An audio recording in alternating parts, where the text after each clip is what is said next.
Hello students, welcome to Education Academy. I am Shashi Bhushan और आप देख रहे हैं Spark 2021 presented by Education Academy, है ना। और हम लोग देख रहे हैं केमिकल रिएक्शन एंड एक्वेशन का लेक्चर 2, जिसमें लेक्चर 1 में हम लोग थ्योरी देखे थे और इसमें देखेंगे क्वेश्चन विथ आंसर। तो चलिए इंपॉर्टेंट क्वेश्चन देखते हैं इस सेशन में। तो स्टूडेंट्स, इसके पहले हम लोग बहुत सारे टॉपिक्स जो हैं ख़त्म कर चुके थे। साइंस में हम लोग देख रहे थे केमिस्ट्री का जो आपका चैप्टर था केमिकल रिएक्शन एंड इक्वेशन का, जितने भी टॉपिक्स थे, है ना, इंपॉर्टेंट टॉपिक्स जो भी आपको इसमें इंक्लूडेड होते हैं इस चैप्टर में, हम लोग सारी चीज़ देख लिए थे। और इसमें तो कुछ था नहीं, बस रिएक्शन और इक्वेशन के बारे में ही पढ़ना था, है कि नहीं। तो ये सारी चीज़ें हम लोग देख लिए थे, है कि नहीं।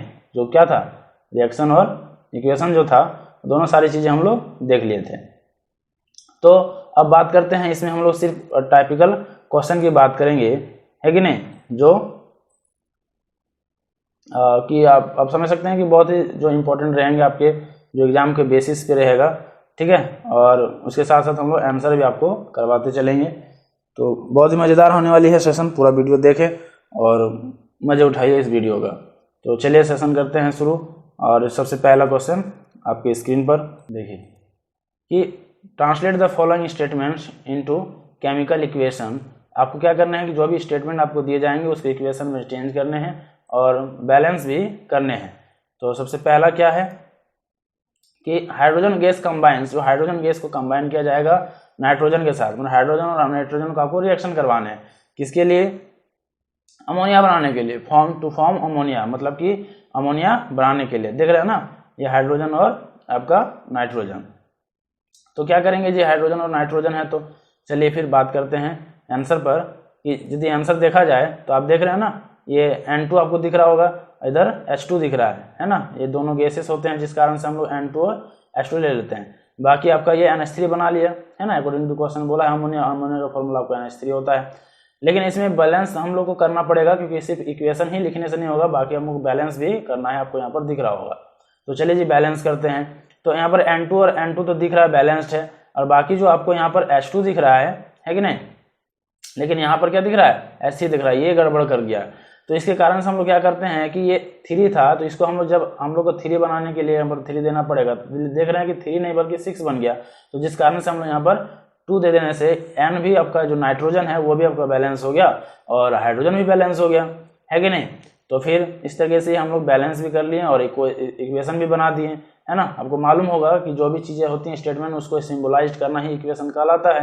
तो सिंबलाइज्ड कर दिए और उसके बाद हम लोग बैलेंस भी कर दिए, जो कि आपको जब हम लोग टॉपिक वाइज कर रहे थे तो आपको उसमें रिएक्शन का बैलेंस करने का करवाया गया होगा, है ना। यदि आप फर्स्ट देख रहे हैं इस वीडियो को तो वो वीडियो भी आप जाकर के देख सकते हैं, उसमें बहुत अच्छे तरीके से समझाया गया है, बहुत ही मज़ेदार तरीके से, आप वहाँ से भी देख सकते हैं। चलिए अगला क्वेश्चन करते हैं कि क्या है। और अगला क्वेश्चन आपको दिखेगा, है ना, बी नंबर में दिख रहा होगा कि hydrogen sulphide gas Burns in air, ठीक है। जो हाइड्रोजन गैस है, हाइड्रोजन सल्फाइड है, वो एक प्रकार का गैस जो क्या होता है, बर्न्स इन एयर। एयर कहने का मतलब ये हुआ कि आपको O2 से रिएक्शन करवा देने हैं और क्या मिलेगा, ये देगा वाटर, है ना, दिख रहा है कि वाटर दे रहा है और क्या बना लेगा, सल्फर डाइऑक्साइड भी बना लेगा, ठीक है जी। क्या बना लेगा, सल्फर डाइऑक्साइड भी। तो चलिए देखते हैं आंसर क्या है। देख रहा है आपको बोला गया हाइड्रोजन सल्फाइड, तो उसको H2S बोलते हैं और वो O2 के साथ रिएक्शन करता है तो क्या बना लेगा, SO2 और H2O, है ना। ये देखिए वाटर और सल्फर डाइऑक्साइड, ये सल्फर डाइऑक्साइड हुआ, ये वाटर हुआ, है ना। तो हम लोग जो भी लिखते हैं रिएक्शन, भले आपको उल्टा पुल्टा लिखेगा जो क्वेश्चन में, लेकिन आपको एक सही तरीके से लिखना है। जो भी वो आपका एक्सटर्नल मटेरियल होता है उसको बाद में लिखा जाता है और जो मेन मटेरियल होता है उसको पहले लिखा जाता है। तो H2S था या O2 था, ये दोनों बना लिया और SO2 और H2O निर्माण कर दिया, ठीक है। अब हम लोग को क्या करना है कि उसको बैलेंस करना है। तो सारी चीजें लगभग आपको यहाँ पर बैलेंस दिख रही हैं, H2 दिख रहा है, S दिख रहा है, O2 दिख रहा है, लेकिन एक O जा करके हम लोग का गड़बड़ा देता है, एक O गड़बड़ा देता है। तो इसके लिए हम लोग क्या करेंगे कि O2 को बैलेंस करेंगे। तो हम लोग यहाँ पर एक देख रहे हैं अगर 2 है और इधर 2 और 3 हो जा रहा है, तो इसको 3 बनाने के लिए हम लोग इस 2 को गायब कर देते हैं और 3 से गुना कर देते हैं। तो जिस कारण से हम लोग यहाँ पर 3/2 से क्या किया गया है, गुना किया गया है, ठीक है। तो ये रिएक्शन आपका बैलेंस हो गया। तो इसी प्रकार से बहुत सारे क्वेश्चंस करवाते चलेंगे, देखते जाइए। और यदि नहीं है ना, और भी करके आपको और एक तरीके से बना सकते हैं कि देखिएगा कि यहाँ पर हम लोग क्या करेंगे कि 3 लगाना था ना, तो 3 2 जा 6 कर दिए, मतलब यहाँ पर 3 डॉट किया था, इसको 3 2 जा 6 कर दिए, बाकी को 2 कर दिए, है कि नहीं, बाकी को डबल कर दिया गया और इसको 6 बना दिया। तो इस तरीके से भी आप बैलेंस कर सकते हैं। यदि आपको लगेगा कि 3/2 ये थोड़ा सा हिचकिचाहट लगेगा, सही है कि गलत है, ऐसा कोई गलती नहीं होने वाला है, इसकी चिंता ना करें। और आप ये समझ सकते हैं कि 3/2 हो रहा था तो इसी को डबल कर दिया गया, ठीक है। तो चलिए आगे चलते हैं अगले क्वेश्चन की तरफ। क्या लिखा हुआ है, barium chloride reacts with aluminium. क्या है, बेरियम क्लोराइड मेरा एक सब्सटेंस है जो किसके साथ करवाने वाले हैं, एल्युमिनियम को सल्फेट के साथ करवाने हैं, किस क्या देगा, एल्युमिनियम देगा। तो ये आपका मेन सब्सटेंस हो गया। चलिए देखिए क्या इक्वेशन है आपका इसका।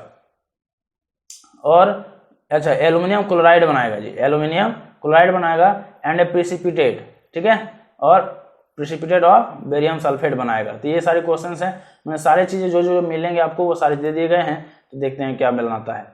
तो ये बन गया आपका BaCl2 बेरियम क्लोराइड Al2SO4 जो कि इसका आपका एल्युमिनियम सल्फेट का फॉर्मूला होता है। और क्या बनाने वाले था, एल्युमिनियम क्लोराइड। तो एल्युमिनियम में आपका ट्रिपल प्लस होता है, क्लोरीन में 1- होता है, तो AlCl3 बना लिया और BaSO4 निकाल दिया, जो कि क्वेश्चन में से लिखे हुए थे।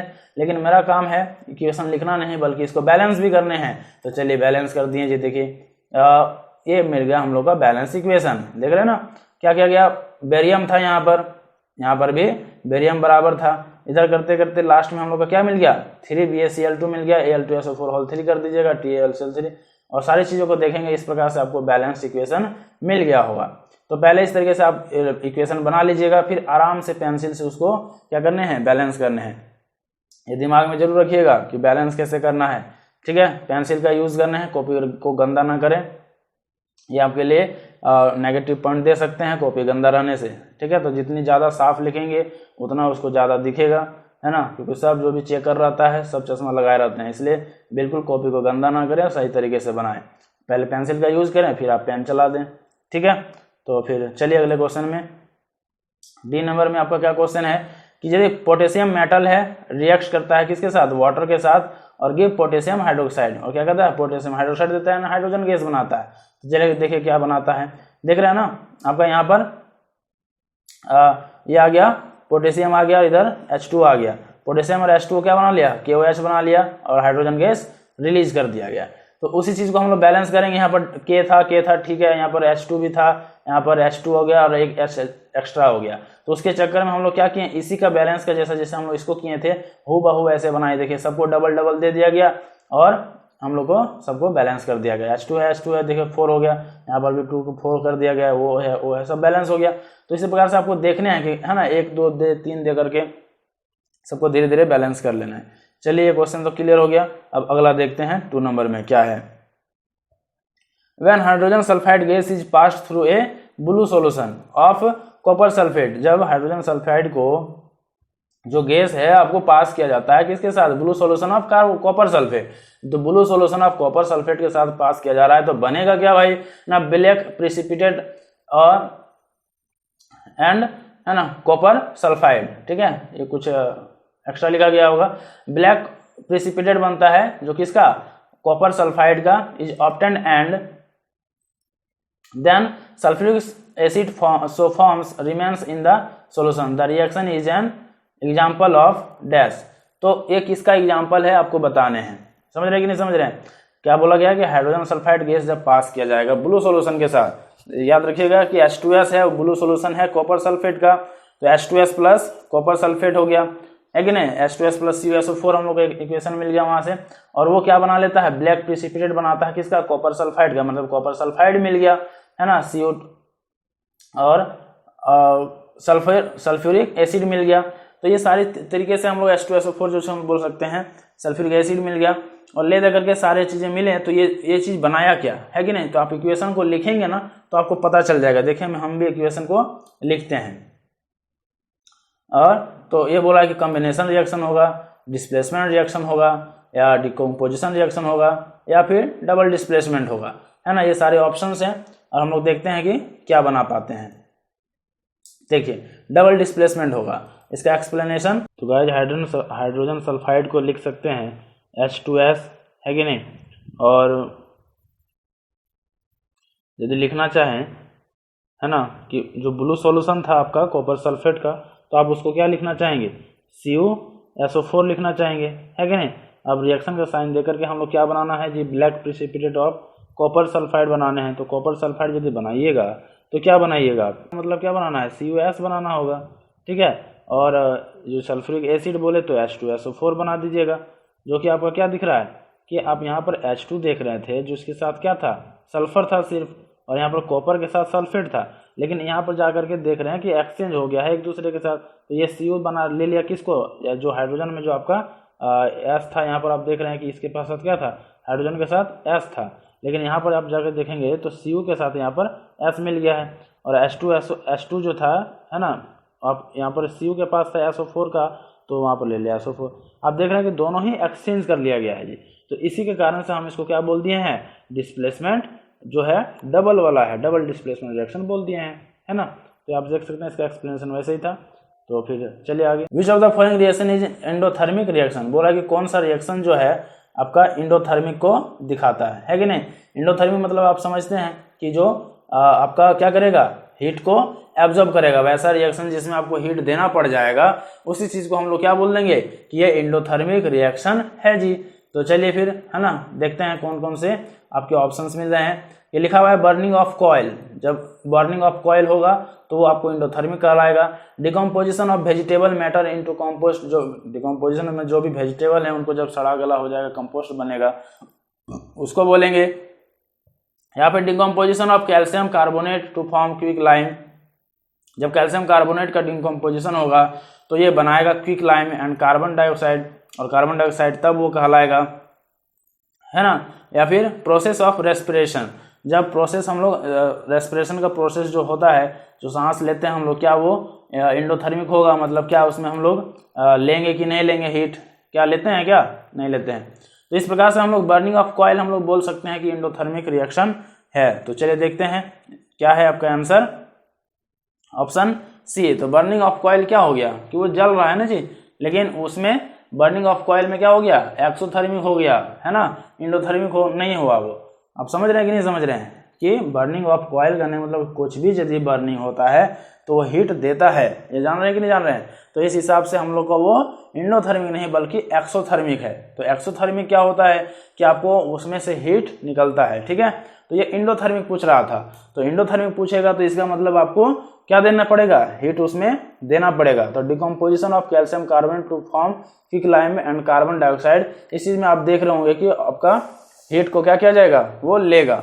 तो इस हिसाब से आप ऑप्शन सी को आंसर बोल देंगे, ठीक है। तो इस हिसाब से आपका क्या हो गया, ऑप्शन सी देख रहे हैं, ऑप्शन सी आपका आंसर हो गया। तो इस हिसाब से आपका आंसर सी सही होगा। अगला क्वेश्चन आपके पास होगा, देखिए आपके लिए एक्सप्लेनेशन भी है, जो रिक्वायर एनर्जी करता है, इलेक्ट्रिसिटी वगैरह जो भी है आपको एंडोथर्मिक कहलाता है, जो कि आपको पहले बता दिया गया। चलिए 4th नंबर क्वेश्चन आप क्या देख रहे हैं कि why is hydrogen peroxide kept in coloured बोतल, जो हाइड्रोजन पेरोक्साइड है उसको कलर्ड बोतल में रखा जाता है। यदि कलर्ड बोतल होगा तो आप समझ सकते हैं कि उसमें जो भी आपका हीट आएगा, जो भी आपका सूरज का रोशनी से जो भी हीट मिलेगा उसको कम मिलेगा यदि वो कलर्ड रहेगा। तो इस हिसाब से हाइड्रोजन पेरोक्साइड आप समझ सकते हैं कि वो बहुत ही ज्यादा रिएक्टिव होता है जी, तो जिस कारण से उसको कलर्ड बॉटल में रखा जाता है। तो आप इसका एक्सप्लेनेशन देखें कि hydrogen peroxide decomposes into H2O and O2, वो क्या करता है, डिकम्पोज हो जाता है, मतलब टूट जाता है H2O और O2 में in the presence of sunlight, है कि नहीं। अब उसको तो कोई हीट देने जाएगा नहीं, सिंपल सा बात है कि सनलाइट से ही उसी का प्रेजेंस में होगा। And hence to prevent decomposition, और वो क्या करता है, डिकम्पोजिशन हो जाता है, मतलब टूट टाट जाता है, वही समझ सकते हैं। तो they are kept in coloured बोतल, जो इसीलिए कहाँ पर रखा जाता है, उसको कलर्ड बोतल में रखा जाता है, ताकि उसको हीट कम मिल सके, सनलाइट कम मिल सके, और जो कि हम लोग जो हाइड्रोजन पेरोक्साइड है वो बना रहे। चलिए, तो ये आप समझ सके होंगे कि क्या बोला गया था क्वेश्चन और हमको क्या आंसर लिखना था। तो ये सब छोटे छोटे क्वेश्चन है, छोटे छोटे मार्क्स के लिए, है कि नहीं। लेकिन फिलहाल आप ये समझ लीजिए कि इस चैप्टर में लगभग ऐसे ही मार्क्स के क्वेश्चन आएंगे, छोटे छोटे मार्क्स के आएंगे, और छोटे छोटे क्वेश्चन पूछे जाएंगे जो आपको दिमाग खाने वाला एक भी काम नहीं करने वाला है। तो फिर चलिए अगले क्वेश्चन में, और इसके लिए आप इसको रिएक्शन भी दिखा सकते हैं, जो भी आपको रिएक्शंस पूछे जाएंगे आप उसके लिए रिएक्शन दें तो बढ़िया बात रहेगा, है ना। H2O2 को दिख रहा है कि सनलाइट के प्रेजेंस में H2O बना लिया और O2 बना लिया, किस प्रकार से टूटता है वो भी देख लें। और हमेशा जब भी रिएक्शन को लिखें तो इस प्रकार से इसको बैलेंस कर देना है, ठीक है। चलिए अगला क्वेश्चन है 5 नंबर में identify the type of each of the following reaction. आपको क्या करना है कि सारे टाइप जो भी आपको रिएक्शन दिए गए हैं उसको आइडेंटिफाई करना है, ठीक है जी। तो करने के लिए क्या करना पड़ेगा आपको कि आपको जानना पड़ेगा कि रिएक्शन जो भी रिएक्ट कर रहा है वो किस किस प्रकार से कैसे कैसे रिएक्ट कर रहा है, और क्या करना है बैलेंस्ड केमिकल इक्वेशन भी लिखने हैं आपको, है कि नहीं। उसके जो भी रिएक्शंस होंगे उसको क्या करना है बैलेंस्ड भी करना है। तो ऐसी बात बड़ी बात है नहीं, आपको बैलेंस करने तो आता है, ये कर दीजिएगा। सबसे पहला है ए reaction in which the reaction mixture becomes warm. क्या बोला है कि एक रिएक्शन लीजिए जिसमें क्या होगा कि the reaction mixture becomes warm, जो मिक्सचर होने के बाद क्या हो जाएगा वार्म हो जाएगा, गर्म हो जाएगा।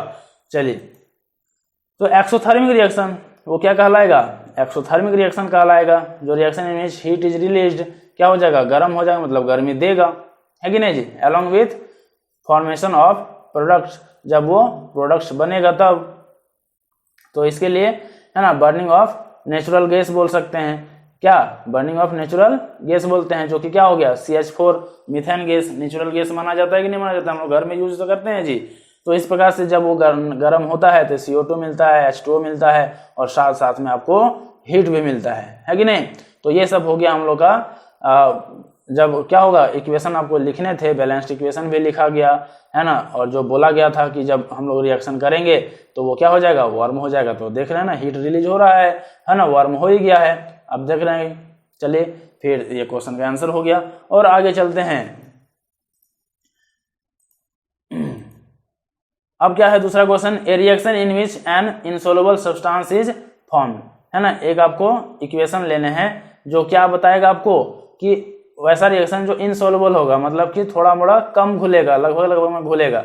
तो इस प्रकार से आप समझ सकते हैं जो भी प्रिसिपिटेट बनता है ना वो क्या देखते हैं कि आपका लगभग में घुला होता है। तो देखते हैं आंसर इसका प्रिसिपिटेशन रिएक्शन हो गया, है कि ना, जिस प्रकार से अगले बार में हम लोग का एक्सोथर्मिक दिया हुआ था। तो इस प्रकार से precipitation reaction when sodium sulphate solution is added to barium chloride, जब उसको बेरियम क्लोराइड के साथ कराएगा तो a white precipitate is barium sulphate is formed along with the sodium chloride solution. Since white precipitate of BaSO4 is formed, so it is called precipitation reaction. और इस प्रकार से हम लोग क्या कहलाने लगेगा precipitation reaction कहलाने लगेगा। तो इसका आपका जो इक्वेशन होगा आप देख सकते हैं इस प्रकार से लिखा जाएगा जी, है ना। Na2SO4 BaCl2 BaSO4 plus NaCl वो निकाल लिया जाएगा। तो ये जो BaSO4 है ना, यही आपका देखिए सॉलिड दिखा रहा है ना, यही आपका प्रेसिपिटेट है। देखिए ये सारे चीजें हैं, सोडियम सल्फेट हो गया, बेरियम क्लोराइड, ये बेरियम सल्फेट सोडियम क्लोराइड, है ना, और जो कि आपका क्या था यही आपका प्रेसिपिटेट के रूप में बनता है, और सोडियम क्लोराइड जो NaCl में मिल जाता है।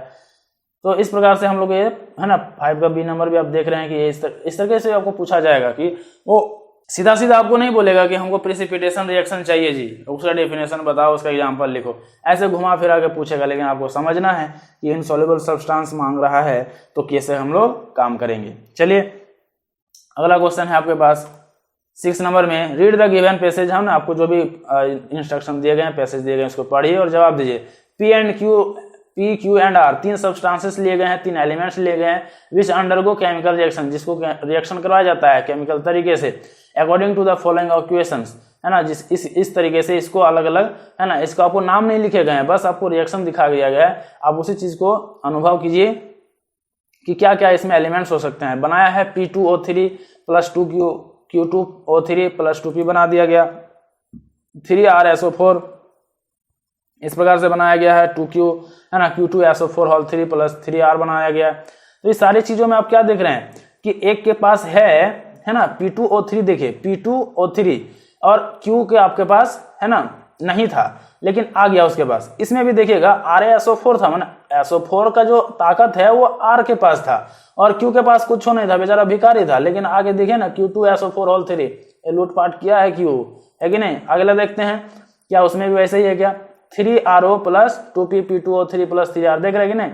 सब में लगभग इसमें डिस्प्लेसमेंट दिखा रहा है। हो सकता है यही पूछने वाला होगा क्वेश्चन। तो अच्छा कोई बात नहीं, कुछ पूछा है कुछ इसमें। Which element is most reactive, बोला कि इसमें से कौन सा एलिमेंट ज्यादा रिएक्टिव है। तो देख सकते हैं आप इसमें क्या है जी, O है, P2O3 2Q, माने कि इसमें जो है P जो है नहीं Q क्यू से देखो, क्यू आपका लड़ाई किया होगा तो पी का जो भी ज्यादा था लूट लिया, इसका मतलब क्यू ज्यादा ताकतवर है। RSO4 इसमें भी क्यू प्रेजेंस है और क्यू क्या क्या है, आर से लूट लिया SO4। और इसमें भी देख रहे हैं कि पी जो मौजूद है ना, पी जो मौजूद था आर के साथ लड़ाई किया है तो पी जीत गया। लेकिन आप देख सकते हैं ना पी के साथ भी क्यू जीता हुआ है, पी के साथ भी जब क्यू का लड़ाई हुआ तो क्यू जीत गया, मतलब इसमें से पी से तो आर से जीत गया है, पी आर से जीता है। लेकिन इस हिसाब से क्यू देखेंगे और पी का देखेंगे तो बेचारा एक ग्रेट खिल्ली बन गया क्यू, है ना, और ये हार गया। तो इसका मतलब फाइनल मैच तो क्यू जीता जी। तो इस हिसाब से रिएक्शन जो ज्यादा आपको रिएक्टिव दिखना चाहिए वो क्या होना चाहिए, वो क्यू होना चाहिए। तो आंसर देखिए आपको 1 नंबर लिखा हुआ है कि Q as it has replaced both P and R. देखे ना, पी और आर को दोनों को रिप्लेस कर दिया था, देयर कंपाउंड्स। आप समझ सकते हैं कि ये ज्यादा रिएक्टिव है कि नहीं। तो चलिए फिर आपको समझ में आया होगा। Which element is least reactive. अच्छा, अब इसमें पूछा है कि कौन सबसे कम रिएक्टिव है, तो क्या बात है ना, कि हम लोग का आर होगा। सिंपल सा बात है, क्योंकि बेचारा दोनों से हारा हुआ था, पी से भी और क्यू से भी। तो फिर सिंपल सा बात है कि इसके पास कम ताकत होगा तो कम रिएक्टिव भी होगा। चलिए आगे देखते हैं। तो आंसर आपको मिल गया, R as it has been replaced by, है ना, दोनों के साथ बेचारा हारा हुआ था, रिप्लेस किया हुआ था, दोनों ही रिप्लेस कर दिया उसको। तो इस हिसाब से लिस्ट रिएक्टिव हो गया, है कि नहीं। अगला क्वेश्चन है आपके पास, the type of the reaction. आप पूछ रहा है कि ये जो रिएक्शन का जो टाइप है वो बताइए। तो सबसे पहले में आपको यही तो डील किया गया कि ये किस प्रकार का टाइप है इसमें पर। तो सिंपल सा बात है, ये कौन सा अभी बताया गया था ना, डिस्प्लेसमेंट है भाई। देखो ना, एक जो एलिमेंट है दूसरे एलिमेंट का ज्यादा लेके निकल जा रहा है, और वो तो कुछ दे के भी नहीं जा रहा है, कुछ चवन्नी भी छोड़ दो यार, वो भी नहीं छोड़ रहा है। तो सिंपल सा बात है, वो अकेला बच गया सब जगह में। तो इस हिसाब से डिस्प्लेसमेंट रिएक्शन कहलाएगा। एक्सप्लेनेशन जो भी आपका दिया हुआ है वो आपका डिस्प्लेसमेंट रिएक्शन का ही दिया हुआ है, ठीक है।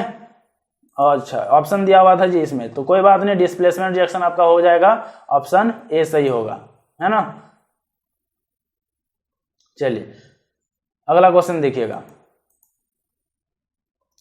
बोला कि N2 और H2 जो है रिएक्ट करता है NH3 के साथ। N2 और H2 जो रिएक्ट करता है NH3 के साथ, और name the type of reaction. ये किस प्रकार का रिएक्शन है। अरे भाई N2 और H2 दोनों तो मिलके दोस्त बन गया है, तो ये तो सिंपल सा बात है, कॉम्बिनेशन हो गया, तो कॉम्बिनेशन रिएक्शन कहलाएगा। इसमें पूछने वाली बात की था भाई, तो बोल दिए it is a combination reaction. तो कभी कभी 1 मार्क्स में पूछ सकता है सब क्वेश्चन, है ना। आप देख रहे हैं ना, टोटल क्वेश्चन आपको यहाँ तक अभी जितने भी सारे क्वेश्चन आए हैं सब के सब आपको वही रिएक्शन, वही घुमा फिरा के, वही कॉम्बिनेशन रिएक्शन, वही डिस्प्लेसमेंट, वही एक्सोथर्मी, सब के सब वही है। बस क्वेश्चन को फीलिंग्स को समझना पड़ेगा आपको कि भाई पूछा क्या है। अच्छा देख लीजिए 8 number question, why do silver articles becomes black after some time. जो सिल्वर आर्टिकल है, सिल्वर की जो भी आपकी वस्तुएं होती हैं, वो कुछ समय के बाद वो ब्लैक क्यों हो जाता है भाई, काला क्यों दिखने लगता है ना। व्हेन एक्सपोज टू एयर, जब ये आपको एयर के प्रेजेंस में रखा जाता है, मतलब बाहर में रखा जाता है। जब सेफ्टी रखा रहता है तो ठीक ठाक रहता है, बाकी इसका कैसे एक्सपोज हो जाता है एयर के पास, है ना। और काला क्यों पड़ जाता है, जब ऑक्सीजन के तो एयर में रहेगा तो ऑक्सीजन के साथ तो रिएक्ट करेगा ही, है ना। अब ये मेटल है, जब मेटल के साथ करेगा तो मेटल जब ऑक्सीजन के साथ करेगा तो मेटल ऑक्साइड बनाता है, सिंपल सा बात है। तो देखिए क्या है आंसर आपका, कि they get tarnished by reacting with atmospheric air to form silver sulphide, है ना। जब वो रहता है आपके एयर के प्रेजेंस में, जब इन्वायरमेंट में खुलेआम घूमेगा तो भाई गंदा तो होगा ही ना वो, तो क्या बना लेता है, सिल्वर सल्फाइड, है ना। जब उसको रखा जाता है एयर के प्रेजेंस में, एयर के साथ एक्सपोज किया जाता है, मतलब वो रखा जाता है तो सिल्वर सल्फाइड बना लेता है, सल्फर के साथ वो रिएक्ट कर लेता है, ठीक है। ऐसे तैसे नहीं करता है, सल्फर भी एक्चुअली में बहुत ज्यादा रिएक्टिव होता है ना जी, तो जिस कारण से वो कर लेता है उसके साथ, ना तो वगैरह वगैरह किसी से जैसे तैसे नहीं करेगा, क्योंकि सब बहुत ही लेस रिएक्टिव होता है। जो भी आपका सिल्वर हो गया, गोल्ड हो गया, ये सब बहुत ही ज्यादा लेस होता है। गोल्ड तो बहुत कम ही आपको दिखता होगा, है ना, लेकिन सिल्वर थोड़ा मोड़ा करता है सल्फाइड के साथ। चलिए इतने सारे क्वेश्चन थे आपके पास। और अगला क्वेश्चन यदि आप देखें तो identify the type of chemical reaction, है ना। आपका अगला जो है रिएक्शन बोला है कि आइडेंटिफाई कीजिए कि किस प्रकार का रिएक्शन है। स्टेटमेंट्स दिए हुए हैं आपको, और डिफाइन ईच ऑफ द, और आपको किस प्रकार का यह रिएक्शन है वो भी आपको बताने हैं। तो पहले है digestion of food in our body. Digestion है हमारे फूड का जो भी डाइजेस्ट करते हैं फूड को, वो हमारे किस प्रकार का रिएक्शन को दिखाता है ना, डिकम्पोजिशन रिएक्शन दिखाता है। डिकम्पोजिशन करने का मतलब टूट जाता है। तो जो भी हम लोग कार्बोहाइड्रेट लेते हैं वो टूटता है कि नहीं टूटता है, ऊर्जा वगैरह के रूप में आप लोग ग्लूकोज के रूप में टूट जाता है। तो डिकम्पोजिशन है ना हुआ जी, जो भी कुछ हम लोग एक सब्सटेंस रहता है वो अलग अलग चीज़ों में टूट जाता है। तो लिखा हुआ है ना कि carbohydrates broken down to glucose. तो जब कार्बोहाइड्रेट्स टूट रहा है किसमें, ग्लूकोज में, तो डिकम्पोजिशन हो गया। डिसोसिएशन भी बोल सकते थे आप, ठीक है, इसी को डिसोसिएशन भी बोल सकते थे। चलिए, तो ये हो गया रस्टिंग ऑफ आयरन। तरीके रस्टिंग ऑफ आयरन पूछ रहा है, ये तो रस्टिंग हो गया। इसका मतलब क्या हो गया, कोरोजन ना कहलाएगा एक प्रकार का, है कि नहीं, रस्ट हो गया। तो एक प्रकार से आपको ये ऑक्सीडेशन भी बोल देंगे, है ना, क्योंकि जब रस्टिंग होता है तो वो किसके प्रेजेंस में काम करता है, ऑक्सीजन के प्रेजेंस में। जब कोई चीज में ऑक्सीजन जुड़ता है तो उसको ऑक्सीडेशन है ना बोला जाता है जी। तो when an iron object is left into moist, है ना, मॉइस्ट एयर, जब उसको मॉइस्चराइजेशन एयर में रखा जाता है कि नहीं, तब वो क्या करता है, मॉइस्चर में, एयर के प्रेजेंस में वो जाकर के ऑक्सीजन से रिएक्ट कर लेता है। ऑक्सीडेशन होने के बाद रस्टिंग होने लगता है, ठीक है जी। तो सिंपल सा बात है कि वो ऑक्सीडेशन बोल दीजिए, कोरोजन बोल दीजिए, रस्टिंग ऑफ आयरन जो कहलाता है वो ऑक्सीडेशन रिएक्शन एक प्रकार का एग्जाम्पल है। चलिए, है ना, और अगला क्वेश्चन है आपके पास, heating of manganese dioxide with aluminium powder. क्या किया जाएगा, मैग्नीज ऑक्साइड को, है ना, हीट किया जाएगा किसके साथ, एल्युमिनियम पाउडर के साथ। तो क्या बनाएगा, तो जब एल्युमिनियम पाउडर के साथ मैग्नीज और डाइऑक्साइड के साथ रिएक्ट करवाया जाएगा तो क्या बनेगा, आपका डिस्प्लेस्ड हो जाएगा, ठीक है। मैग्नीज डाइऑक्साइड जो भी रहेगा एल्युमिनियम के साथ करवाया जाएगा तो मैग्नीज जो होता है एल्युमिनियम से ज़्यादा ताकतवर थोड़ी होता है, तो डिस्प्लेस कर देगा उस चीज़ को, मोर रिएक्टिव मेटल होने के कारण, ठीक है जी। तो और क्या बना लेगा, एल्युमिनियम ऑक्साइड बना लेगा, जो एक प्रकार का क्या कहलाता है कि वो सॉल्ट होता है, ठीक है, क्या एक प्रकार का वो सॉल्ट होता है, एल्युमिनियम ऑक्साइड Al2O3 जो बनता है। तो इस प्रकार से आप उसको बोल सकते हैं कि ये क्या बना लिया है, डिस्प्लेसमेंट रिएक्शन कहलाने लगेगा, ठीक है। चलिए, अगला क्वेश्चन है आपके पास, इसी का 4th नंबर में आपको दिख रहा होगा कि blue colour of copper sulphate solution disappear when iron filings are added to, है ना। कॉपर सल्फेट में जब हम लोग आयरन फिलिंग्स देते हैं तो वो क्या कहला जाएगा कि कॉपर जो होता है वो आयरन से, कॉपर जो होता है ना वो आयरन से क्या होता है, ज़्यादा ताकत तो थोड़ी होता है। तो आयरन क्या करेगा, इसको तो मारपीट के भगा ही देने वाला है, तो डिस्प्लेसमेंट कहलाने लगेगा, क्योंकि आयरन उसको डिस्प्लेस कर देगा। तो more reactive metal displaces there, है ना। तो खत्म बात, ये आप समझ सकते हैं कि डिस्प्लेसमेंट रिएक्शन हुआ। उसी प्रकार से जब डबल डिस्प्लेसमेंट रिएक्शन की बात आता है तो हम लोग उसमें क्या बोल देंगे, है ना, dilute hydrochloric acid is added to sodium hydroxide. जब डाइल्यूट हाइड्रोक्लोरिक आता है, डाइल्यूट हाइड्रोक्लोरिक एसिड, है ना, मतलब कि HCl जब आएगा किसके साथ, सोडियम हाइड्रोक्साइड के NaOH के साथ, तो वो क्या करने लगेगा ना, डबल डिस्प्लेसमेंट करेगा, है ना। क्योंकि आप ऐसा समझ सकते हैं कि NaOH रहेगा, है ना, प्लस HCl रिएक्शन करेगा तो क्या बना लेगा, NaCl प्लस H2O बना लेगा। तो NaCl बना लिया, देखिए Na था यहाँ पर, Cl था यहाँ पर, तो एक दूसरे से लेना देना किया कि नहीं किया, और ये हाइड्रोजन था और ये OH था, तो ये जाकर के H2O बना लिया, है ना, HOH, इसी को H2O लिखा जाता है। तो इस प्रकार से आप समझ सकते हैं कि डबल डिस्प्लेसमेंट को दिखाने लगा है। तो reaction in which two compounds react by exchange there ions, तो ये क्या कहलाता है, डबल डिस्प्लेसमेंट रिएक्शन कहलाता है। इस प्रकार से हम लोग सारे क्वेश्चंस देखें, बहुत सारी चीजें बताया गई, तो है ना। तो गाइज लगभग आपको 9 क्वेश्चंस करवाए गए हैं, और सारे क्वेश्चंस में देखे होंगे कि एक ही चीज को बार बार रिपीट किया जा रहा है अलग अलग तरीके से। तो आप समझ सकते होंगे कि इसमें कुछ ज़्यादा पूछा नहीं जाता है, बस रिएक्शंस के बारे में आप थोड़ा सा जान लीजिए। जब भी आपको जो टॉपिक्स बताए गए उसको और बढ़िया से देख लीजिए, समझ लीजिए, है ना, और वीडियो को पूरा देखा कीजिए सर। जब वीडियो को पूरा देखेंगे तो बहुत सारी ऐसी चीज़ें, छोटी छोटी बातें ही इस चैप्टर में हैं जो आपको मार्क्स दिलवा सकती है। तो आज के लिए हम लोग का इतना ही होगा, अगले सेशन में कुछ और नई चीज़ों के साथ, इंटरेस्टिंग चीज़ों के साथ मिलते हैं। तो चैनल आपको सब्सक्राइब कर लेना है, यही ज़रूरी है, क्योंकि आपको सारे नोटिफिकेशन मिलेंगे तो ही आप सारे तरीके को सीरीज तरीके से करने सीख जाएंगे, ठीक है। तो कुछ भी मिसिंग होगा तो आपके लिए हर एक मार्क्स अभी के लिए इम्पोर्टेंट है, कि इस बार जो ज़्यादा मार्क्स लाएगा सोच सकते हैं कि उसका रिजल्ट और भी बेटर होने वाले हैं। तो इस बार आप ऐसा समझ लीजिए कि कंपटीशन ज़्यादा है, क्योंकि पढ़ेंगे कम और मार्क्स लाने होंगे ज़्यादा। सिस्टम भी कुछ भी चेंज हो सकता है, तो इसलिए बढ़िया से पढ़ें और चैनल सब्सक्राइब कर लें, है ना। और जो चीज़ आपको पसंद आती है तो बिल्कुल लाइक किया कीजिए, ताकि मेरा भी मोटिवेट बना रहे और आपका भी लक्ष्य मिलते रहे। तो चलिए मिलते हैं अगले वीडियो में।